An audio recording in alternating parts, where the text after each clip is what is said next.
喂。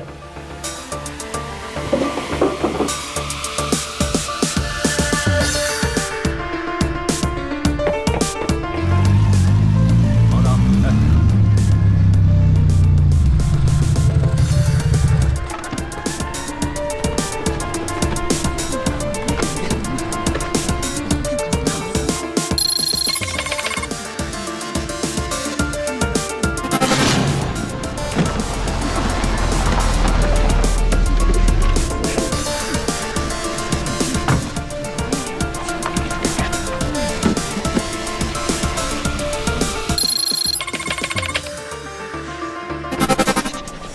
小朋友，这里可是封锁的案发现场。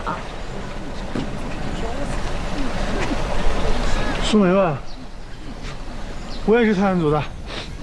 特案组什么时候还招见习警察了？你毕业了吗？哼，我只是偶尔去大学讲讲课。讲课？你才多大呀？17岁当博士已经不早了。我爸18岁都双博士了，我拉低了我们家整体水平。你平常都这么说话吗？在新的团队，我爸老嘱咐我让我低调点。你们好，我是梁教授的助理阿信。梁教授，请跟我来。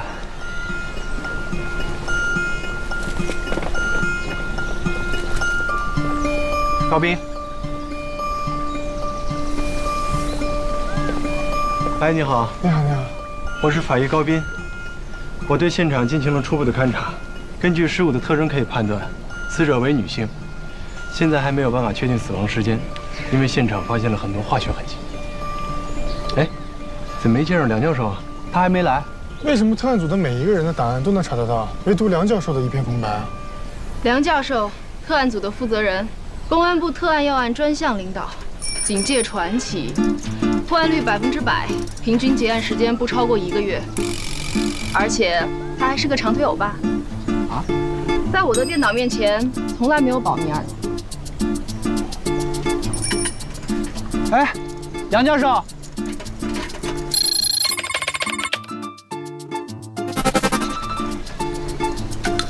现在有了。梁教授。哦，你是包斩。是。人称活骨梗。是。您是11年前维密大街抢劫案的专组负责人，我听过您的报告。我的报告没有公开做过，我听的是录音。您最擅长的是对付有组织犯罪。擅长？我最擅长的是做饭，裁缝也是我的专业。你好，我是苏梅。5年前我见过你一回，那时候我还不是警察。梁教授。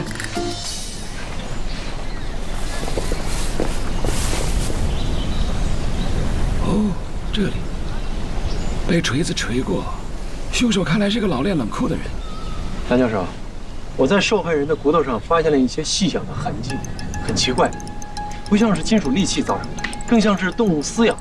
所以我在想啊，很多凶手在处理尸体的时候，喜欢先处理掉尸体上的脂肪，特别是用动物撕咬的话 ，DNA 的证据就会少很多。所以很多黑社会他都是开沟厂。1997年，在美国加州发生了一起类似的案件。他只不过把死者放进了鱼缸里，为什么呢？是因为他养的是食人鱼。我只是给大家一些启发啊。知道了，小天才。凶手在处理掉尸体上的脂肪之后，把剩下的骨头放进了那个坛子里，现场也没有发现指纹。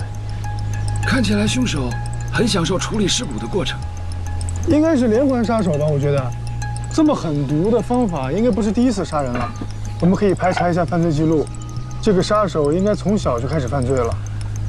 所以我们可以肯定的一点就是，抛尸地点不是在这里，坛子是埋在一个布满青苔的水域，有一段日子了。因为这几天下雨，洪水把它冲到了这里。现在我们首先要找到的是抛尸地点到底在哪儿。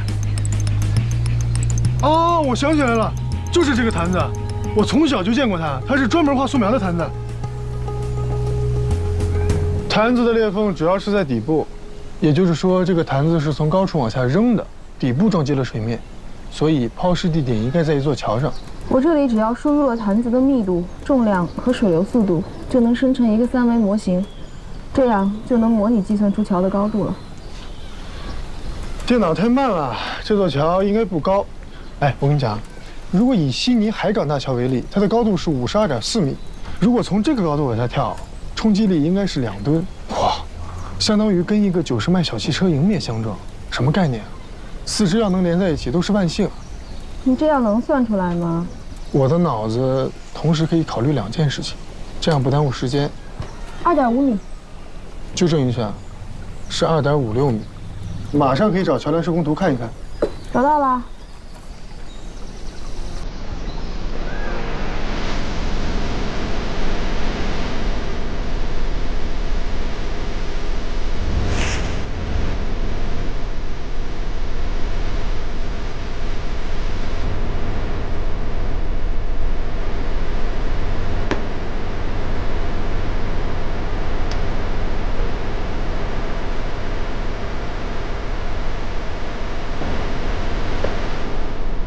别动，警察！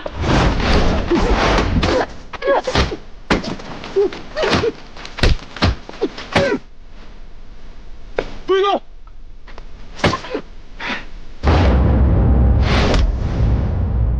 别动！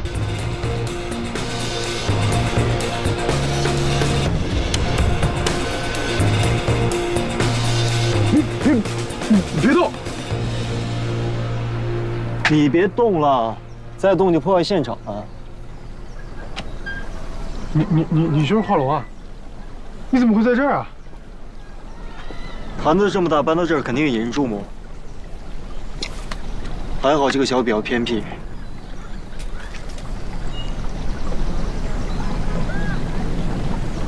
我们已经找到了抛尸地点。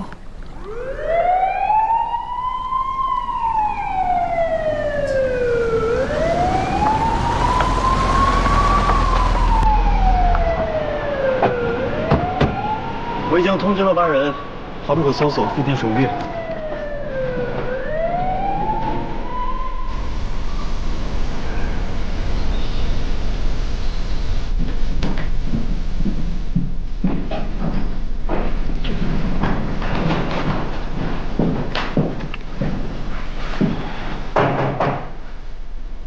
你们都认识了吗？留下了非常深刻的痕迹。 我以为高手都会本能反应的躲开呢。你的重心太高了，我要是躲开的话，你腿会受伤的。不是你下次来通知一声吧，毕竟咱们是团队合作，是吧？我还是不想跟你合作的。既然大家熟悉了，谈谈线索吧。刚好在桥上的护栏啊，发现了一组奇怪的脚印。那不是很多小情侣约会吗？说不定鞋印是哪个小情侣留下的呢？ 小情侣站在石桥的护栏上，怎么了？泰坦尼克号的小情侣还站在甲板的护栏上呢，照样情意绵绵的。我跟你讲，越危险越刺激，就是有那种2个恋爱的人心跳加速的那种荷尔蒙分泌的感觉。我觉得我倒是有必要教教你该怎么说话了。你还是先教他怎么挨揍吧。你也不差呀。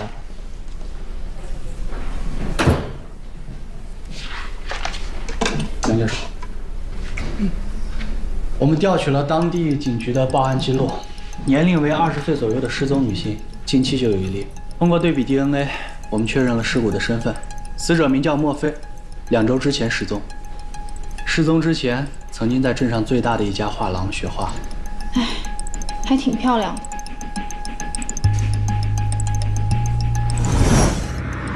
杨教授，画龙给人感觉永远是那种单打独斗、容易惹麻烦的。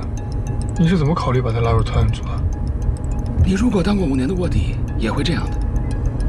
一个人单打独斗，早晚会崩溃。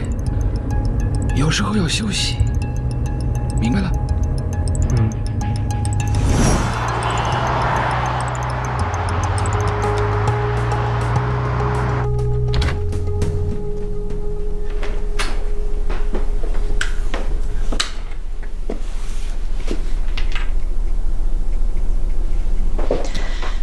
没有撬锁的痕迹，也就是说，莫非在听到敲门声后是主动来开门的。开门之后，有个男人跟了进来。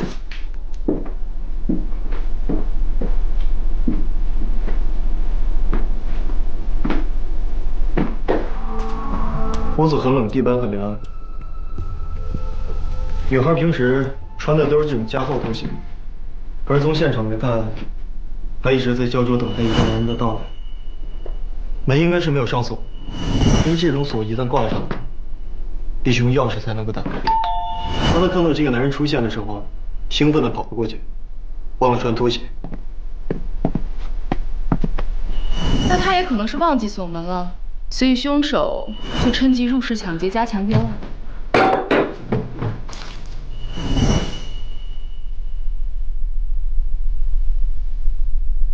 这就是一个女人等待一个男人最好的证明。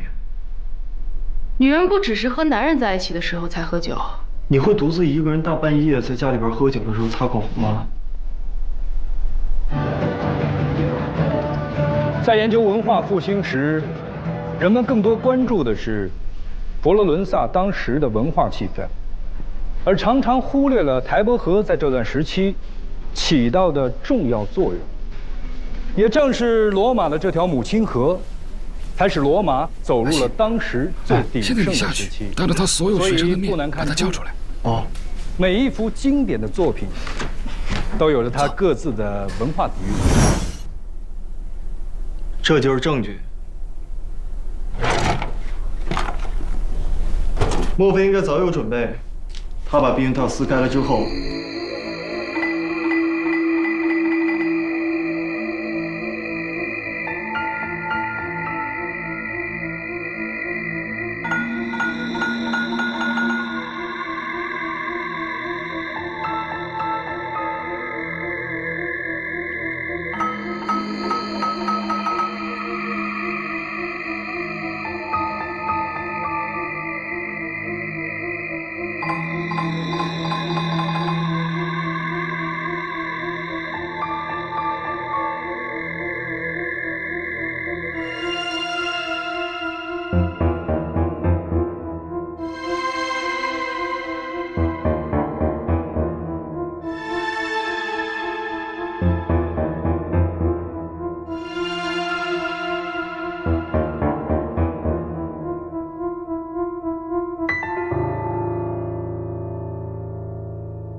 没错，是我。那么莫非是你的小女朋友吗？我们不是你说的那个关系，我们仅仅是师徒关系。我们调查了莫非的社交网络，一共有172条未公开的信息，68条跟你有关。你的画作出现了32次，你跟我讲你跟他只是师徒关系。学生里头啊，有不少女孩迷恋我，这很正常。莫非失踪那天，也就是3月17日，你在哪里？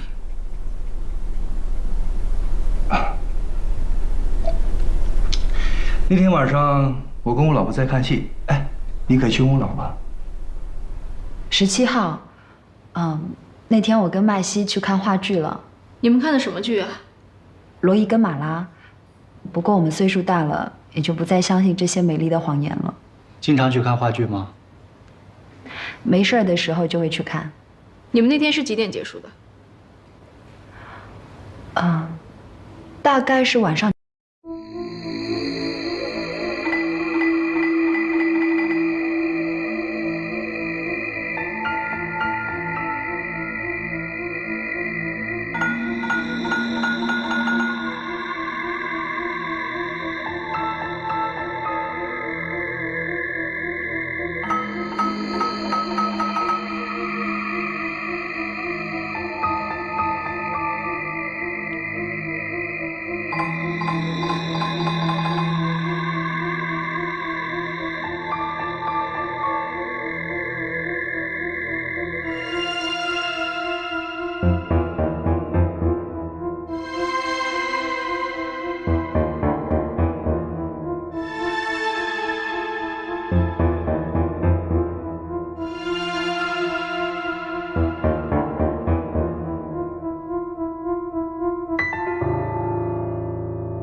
放在家里边，是摆给我们看了吗？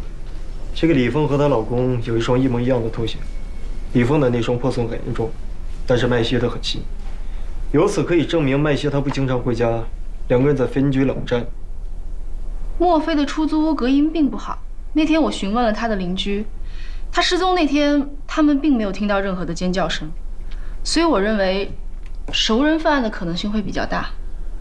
画廊的邻居告诉我们，画廊根本就不赚钱，而且教学也没有利润的。麦西主要靠老婆养活，老婆家里很有钱，他是个上门女婿。这个麦西呢，平时赚不到什么钱，生活压力很大，所以在小女生身上找到了自信，结果被小女生纠缠上了，怕得不到老婆的财产，所以就对小女生下了手。好，说到物证啊，我觉得有个地方很奇怪，麦西戴的戒指非常旧，但他老婆戴的戒指却是很新的，款式一样，新旧不同，记下这一点。教授，这是莫非的出租屋提取的指纹跟麦西的指纹对比结果，还有这一张，是石桥上的脚印儿跟麦西的对比结果。把麦西找来吧，跟他好好聊聊。喂，啊？石桥下又发现了另一具尸骨。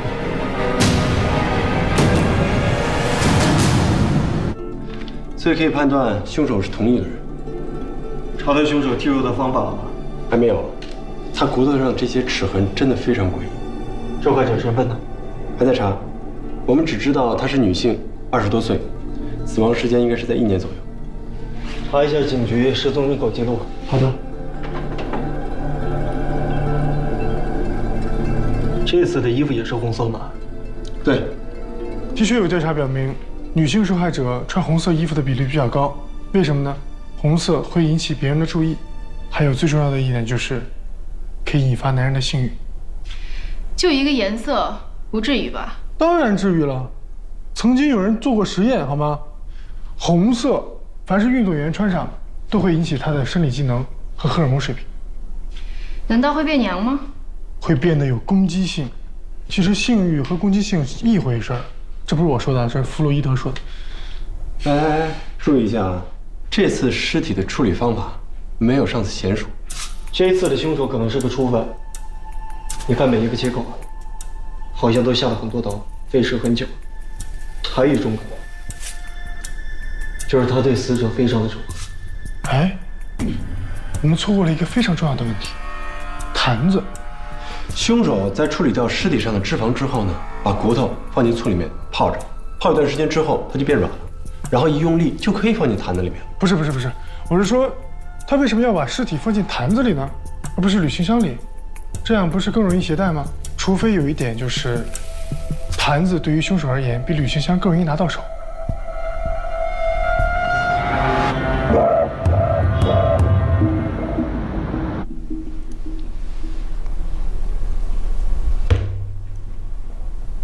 眼熟吗？眼熟，以前我有个一模一样的。承认了。承认什么？我们在案发现场发现这个坛子是你的吧？像这种坛子，在我们那儿随处可见。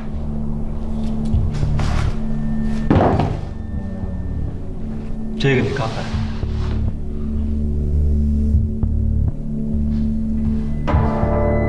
这算是物归原主吗？那个女孩死了，这个定情信物当然是归你了。警官，你可以随便打听，我们俩确实没什么。他来我的花园学画画，我们就是师徒关系。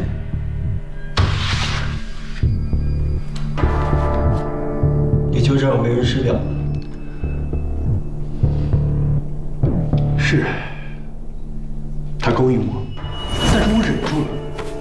在最后一刻，我作为丈夫，我克制住了自己的欲望。我对天发誓。你还是对天发誓？叫画龙出来吃饭啊！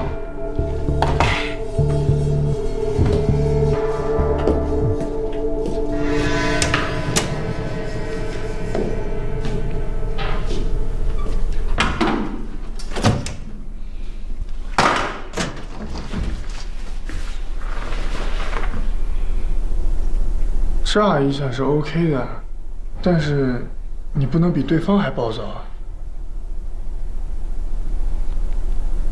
吃饭吗？时间差不多了，我可以回家吃。你还要在这里待一段时间。我们有证据。麦西啊，你阳痿。这他妈算什么证据？阿信，你阳痿。没有啊。这是一个证。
我告诉你啊，我当警察几十年，你这样的人我见多了。表面上长得风流倜傥，在我眼里，你就像塞住的马桶。你这种案子已经不多了，洗干净屁股坐牢吧。好吧，人是我杀的。看到差距了吗？你是说我和你的吗？我长时间失眠，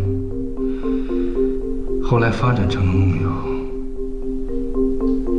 1个星期以前，就是下雨那天，我发现醒来，自己在桥上。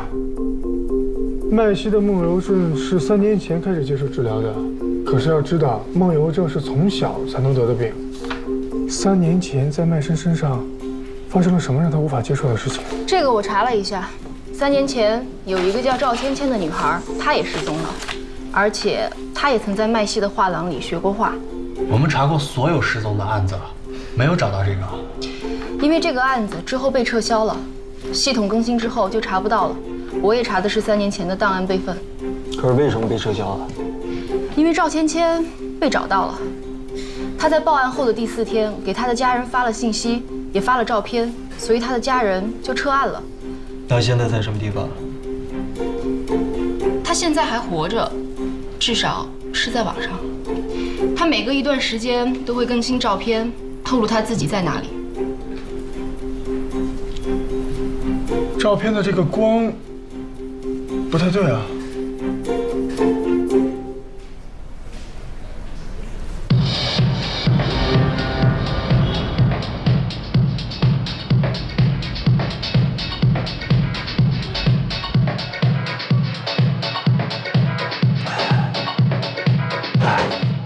我们为什么要来这种地方？我们现在唯一能确定的线索就是杀死墨菲的人，同时也杀死了一个叫幻玉的姑娘。幻玉就是我们发现的第2个死者。这里就是幻玉生前工作的地方。帅哥，我就来了吧？我吗？对啊，就是你啊。叫什么名字啊？做什么工作的？啊，你好，我是哎，你不行不能做朋友啊，怎么套得出来信息啊？行吧。有空吗？有啊。走。走吧。我先去啊。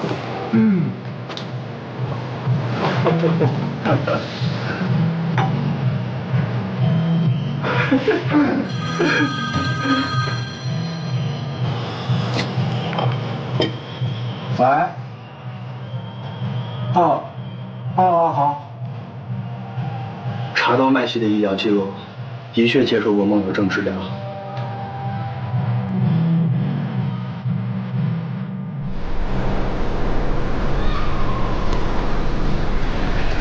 你们昨晚去酒吧，查到什么了吗？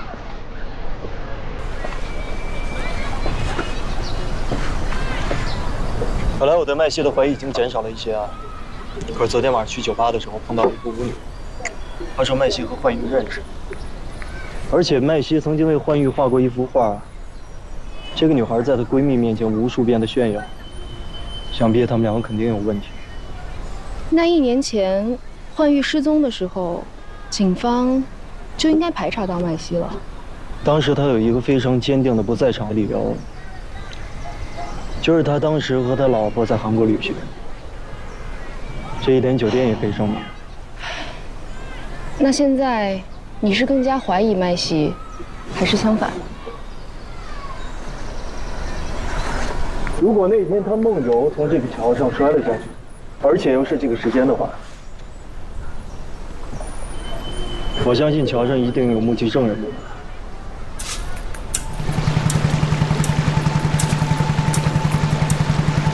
跟你打听一下，您是不是经常在这钓鱼的？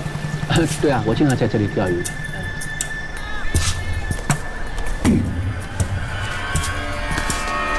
哦，警察大哥，我钓鱼你也要管的。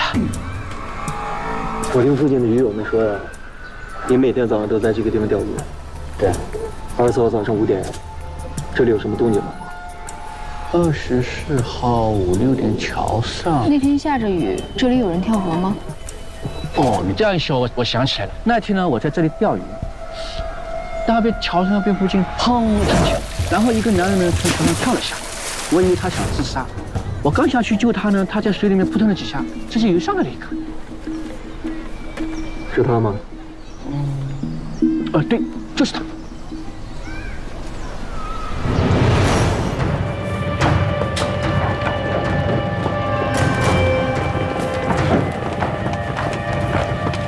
你们怀疑我丈夫是凶手，你们有什么证据？现在还不便透露。你们在这里是找不到证据的，这里每天人来人往的，谁会在这里杀人？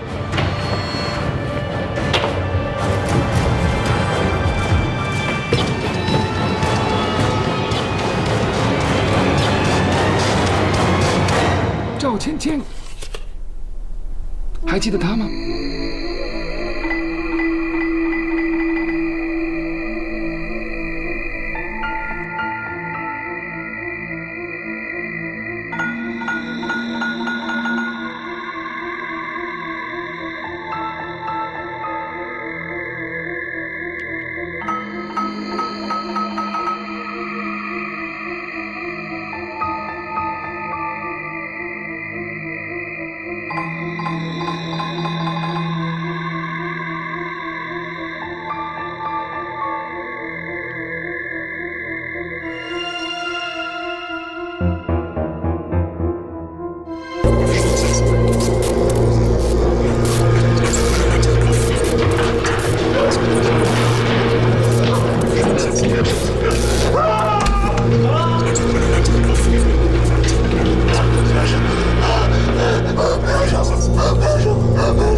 每个人内心恐惧的食物都不一样，这要看他以往的经历了。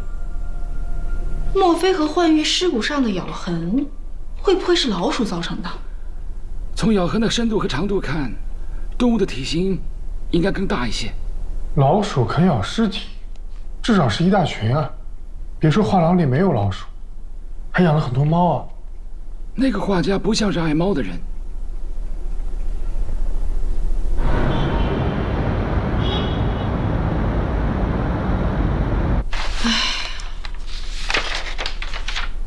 赵芊芊的手机一直都有人帮她续费，但是她的微博又是移动信号登录的，没有固定 IP。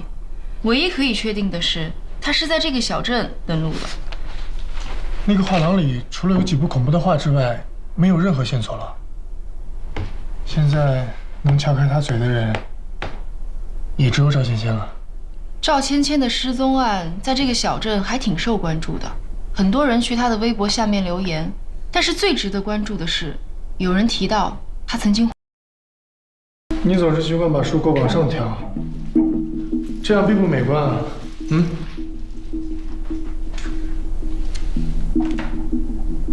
说说孩子吧。赵芊芊是怀了我的孩子。为什么不早说呢？还在这里装神弄鬼。我不说是因为你没法舔着脸说，那个女的缠着我，用死来逼我离婚，而我又不能离婚，因为我得靠我媳妇儿养活。如果有你说的这么简单，很复杂吗？我也以为很复杂，但是我错了。你只不过是一个常见的小三儿逼着上位的男人，想要杀人灭口。没那么简单。我的确一开始是想毁掉孩子。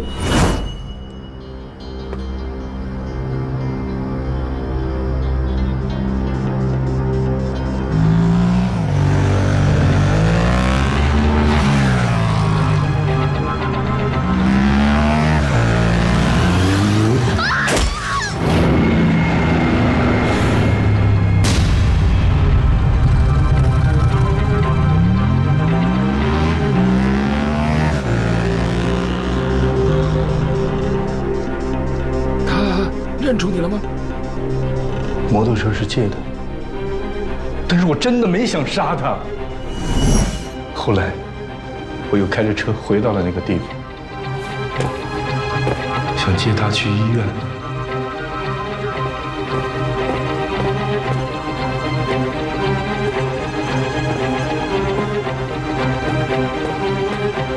可是当我回到那个地方，他已经不见了。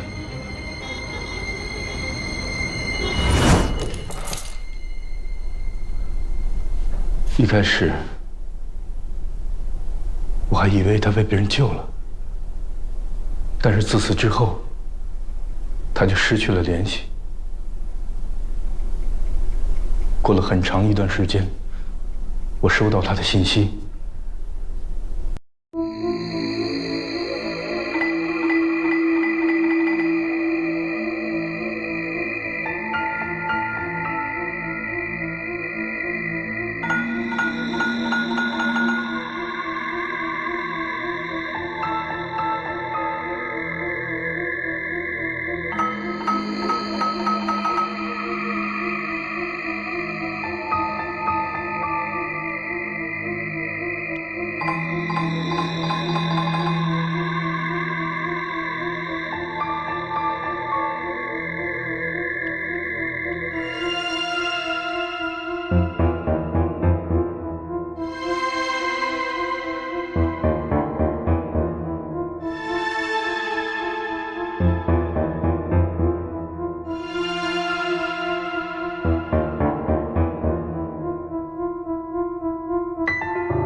冠玉和你是什么时候认识的？很长一段时间，我必须每天喝醉才能睡着。冠玉，自然是在酒吧里认识的。我在他那儿住了几个月，有他在的时候，就不会有什么恐怖的事情发生。但是我也不知道为什么，后来他也失踪了。那你老婆知道你和别的女人的事吗？我怎么知道？我们一直分居。这3年来，你有没有见过赵芊芊？你觉得她还活着？也不是没有这种可能。她一定是死了。那个石桥。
好呆呀，2死了！哎我去！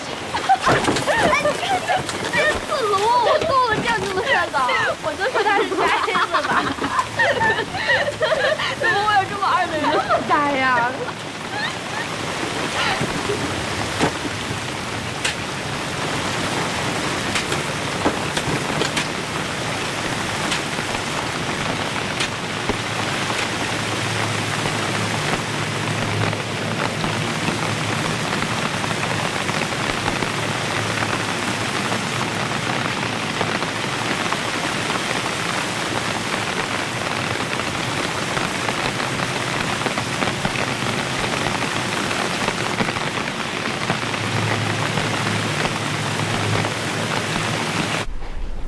这画是怎么回事？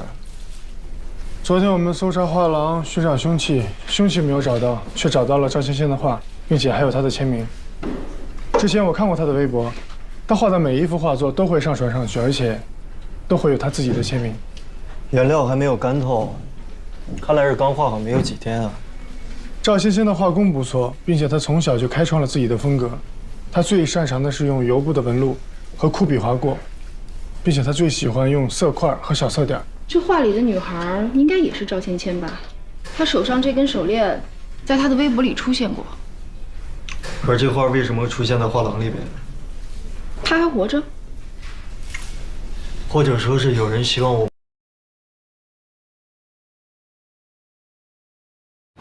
喂。哎，苏梅。 这儿呢。你呀，还是别动啦，你可是我们的技术顾问。小意思，皮外伤。小意思，你就打石膏了，还小意思？你不会是被手机的自毁功能炸伤的吧？哎，你这个说法好。不过啊，我是参加警官大学教师足球比赛踢伤的。对了，我问你个正事儿。手机的硬件。 如果彻底损坏了，还有可能修复吗？我毁成这样，你跟手机有仇啊？着急吗？挺急的。哎，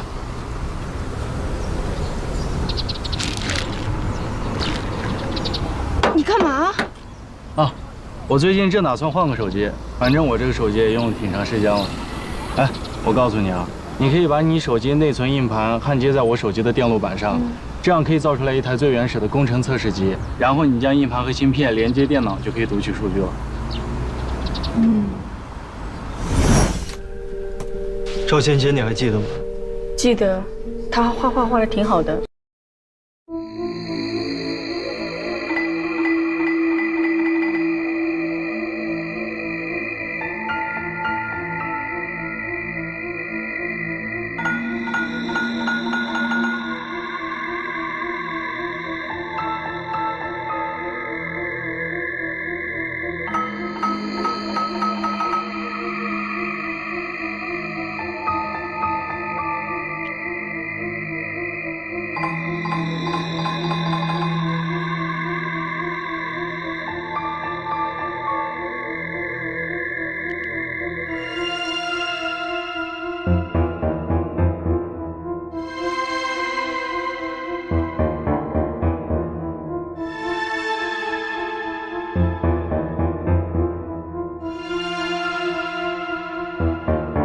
他在河边画花。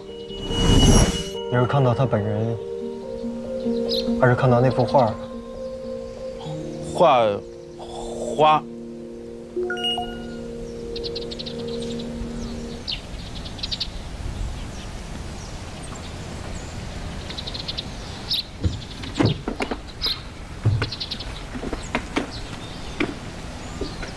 他叫马辽，他这儿不太清楚。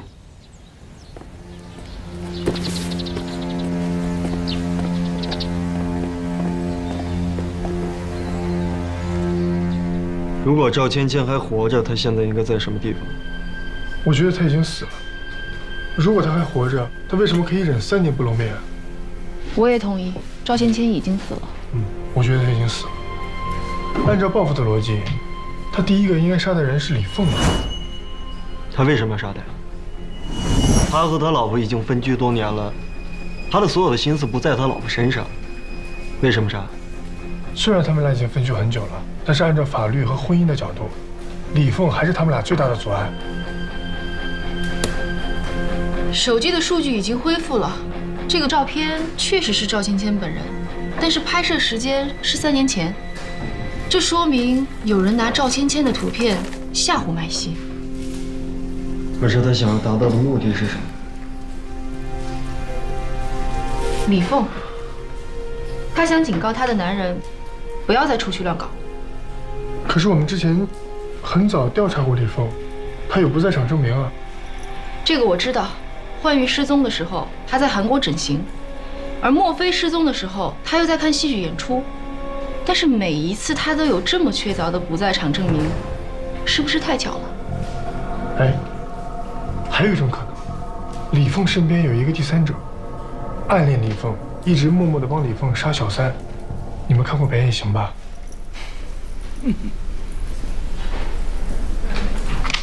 你的判案推理能力是不是都从电影里来？很多电影的桥段都是根据真实故事改编的，好吗？杨教授，你不说点什么吗？苏梅，你的车在磨合期吗？是啊，新车在磨合期。知不知道暴力磨合，就是在磨合期的时候让火花塞和气缸壁强力磨合，虽然价钱有些昂贵，但是很有效。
我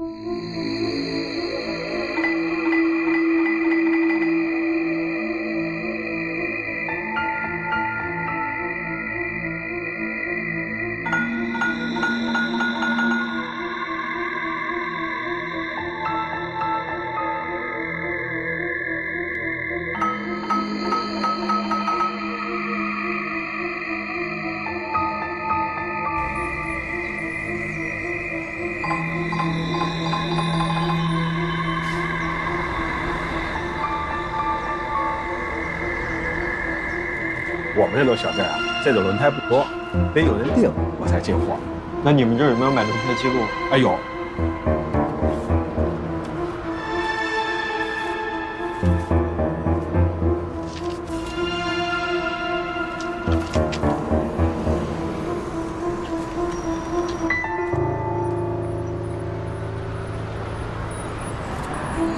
是他吗？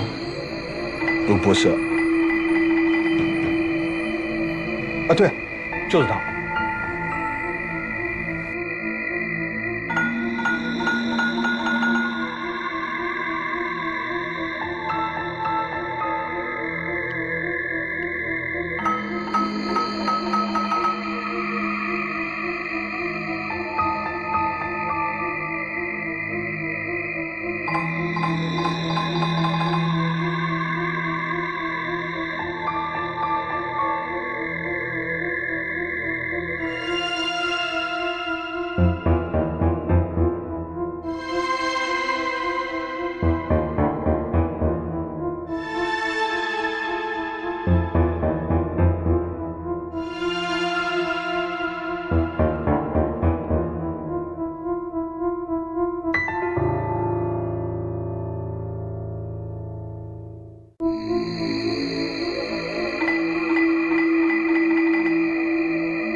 看，他已经半年多没住这儿了，估计是有其他藏身处。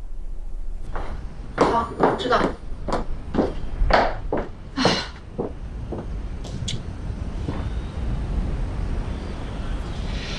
马流还有没有其他的住址？马流的住址我只知道那一个。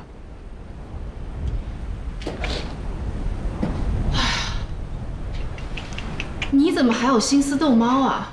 我没有逗猫。那你在干嘛？这毛笔上的毛有一种独特的香味，如果我没有猜错的话，应该是老鼠毛。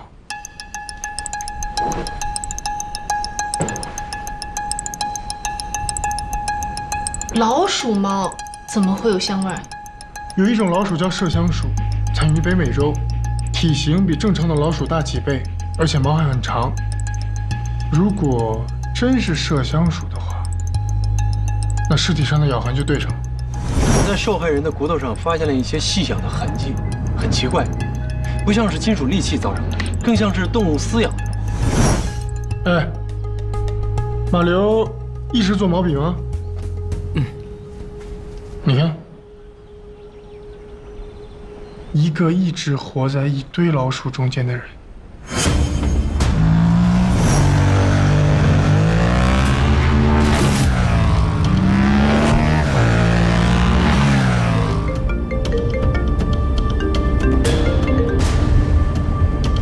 喂，马流的手机已经关机了，只能查到他最后一次开机的位置。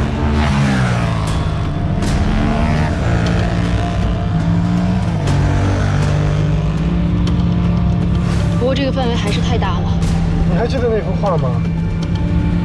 画上赵欣欣在河边，那是水仙花。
喂，我到了，这里有装老鼠的笼子。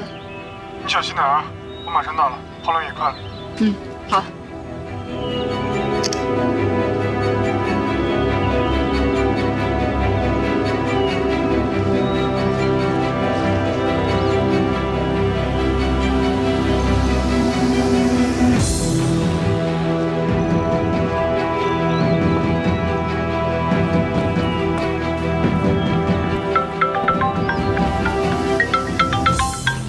喂，怎么了？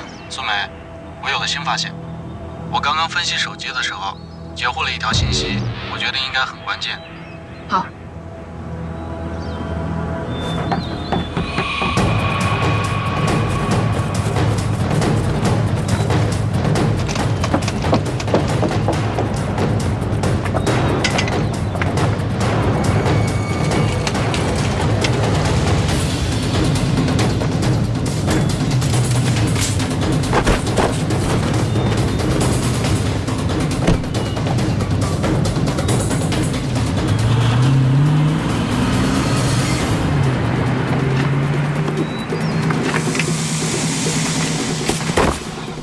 你没事吧？没事，快去追，有人质。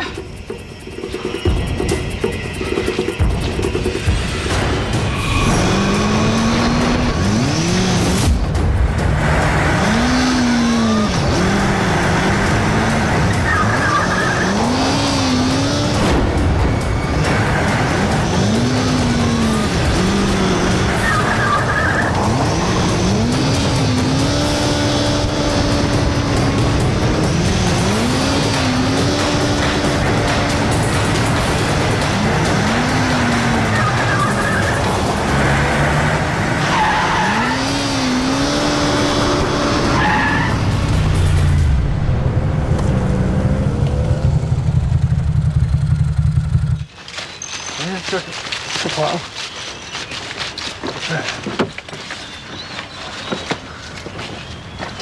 小心点，有冲突。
马六跟发了疯一样，报了一句干尸，还说要结婚，说要让我当他的见证人。我跟他说，让他看清楚，赵芊芊已经死了。你怎么会出现在画廊？我去替我的丈夫拿一些帮助睡眠的药，我怕他在监狱里休息不好。你当初没有发现马流有什么不对劲吗？其实有点发现了，只是他是我的远房亲戚，我要给他一口饭吃。好吧，那你可以回去了。把伤养好了，阿信会带你回来做笔录。好，谢谢。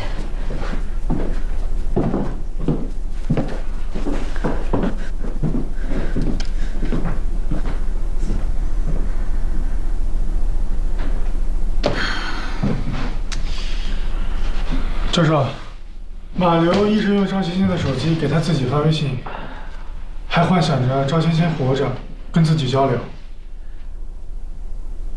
你觉得故事圆的怎么样？那我先回去了。需要我送你回去吗？不用，谢谢。好。他太想补齐所有的窟窿，做的太多了。可能是想保护自己的丈夫吧。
只有包子。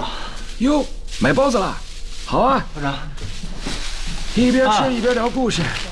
好，杨教授，案子不是结了吗？看起来是。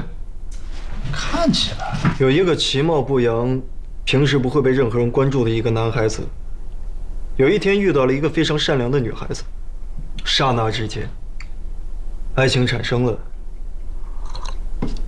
魔鬼也出现了。他为什么要放弃麦西呢？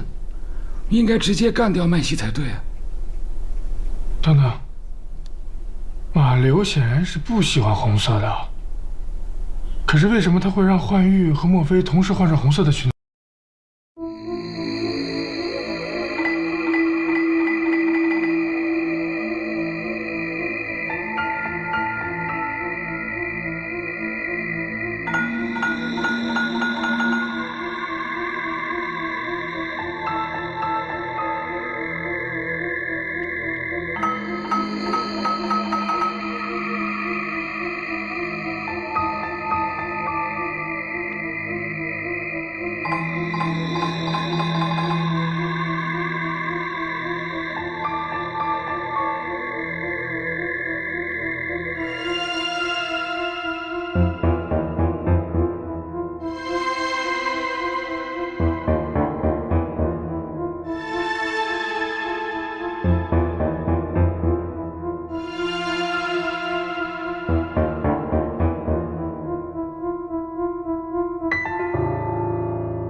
你好，这位警官有事找你。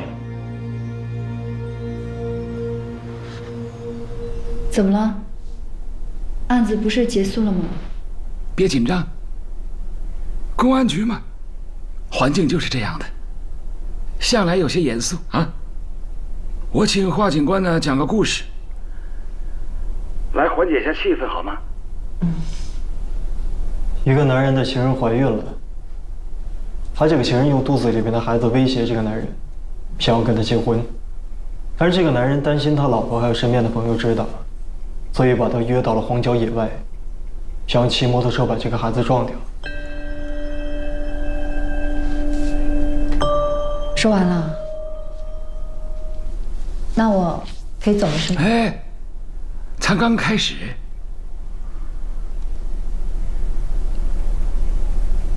但是她老公万万没有想到，她老婆竟然在后面跟着他，而且呢，把这个情人给救下来了。但是老婆突然发现这个情人认出了老公，她一方面想要去保护老公，一方面对这个情人肚子里面的孩子起了嫉妒之心。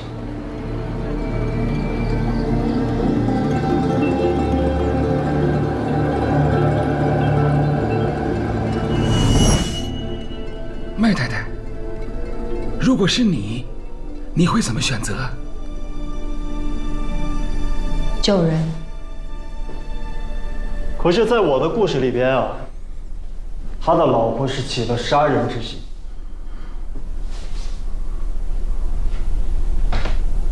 郝警官，你如果要是专门讲故事，我们再约时间好吗？这个故事现在才开始精彩。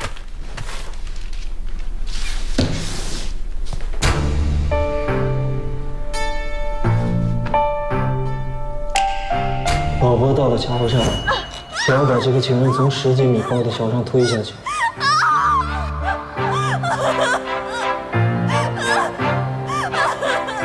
但是在他推的过程当中，情人紧紧地抓着他的手臂不放，最后坠落下去的时候，把他戒指戴了下去。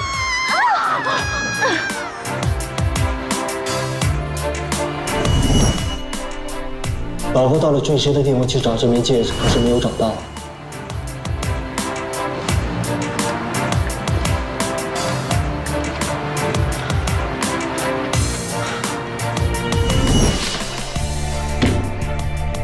最后又买了一枚新的戒指。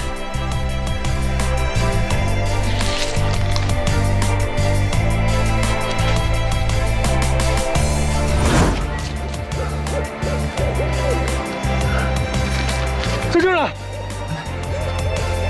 我找到了。是。麻烦你帮我看一下，款式是不是一模一样？但是你不能拿走，因为上面有赵芊芊的血迹。好了好了，故事我来继续讲好吗？尸体总是要扛走的，但是以你的体力，所以想起来，哦，我有一个远房亲戚叫马流，人老实。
可又跟一个舞女在一块儿，这令你怒火中烧，想把那个舞女杀了。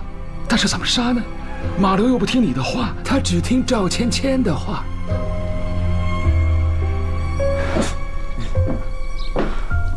马六，爷，钱不见了。你是不是做什么事情惹他生气了？没有。你别哭啊！你别哭。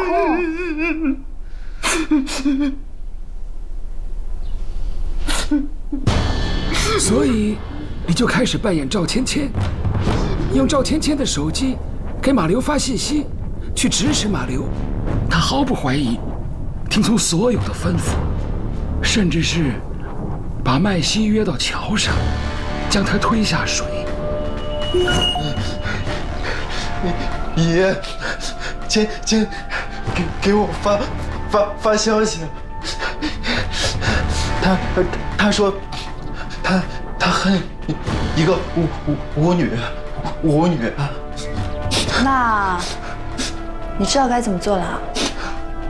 也许只有这么做，他才有可能回来。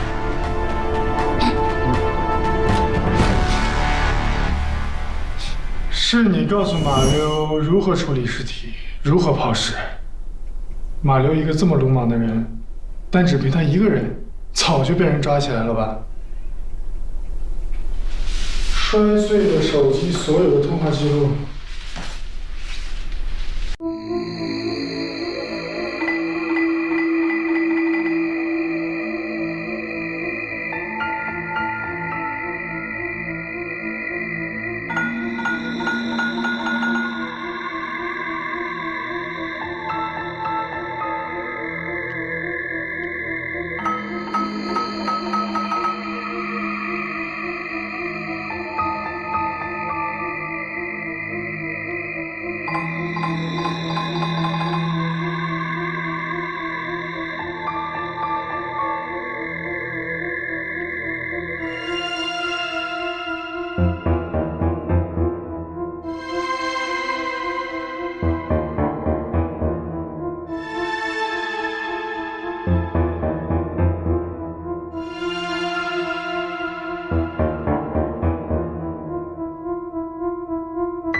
我没有给他生过一个孩子。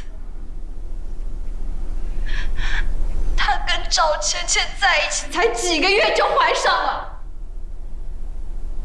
那个时候他还天天陪着他，还教他什么水仙花，真够恶心的。你心里很清楚，你丈夫是。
哎，素梅来了，坐。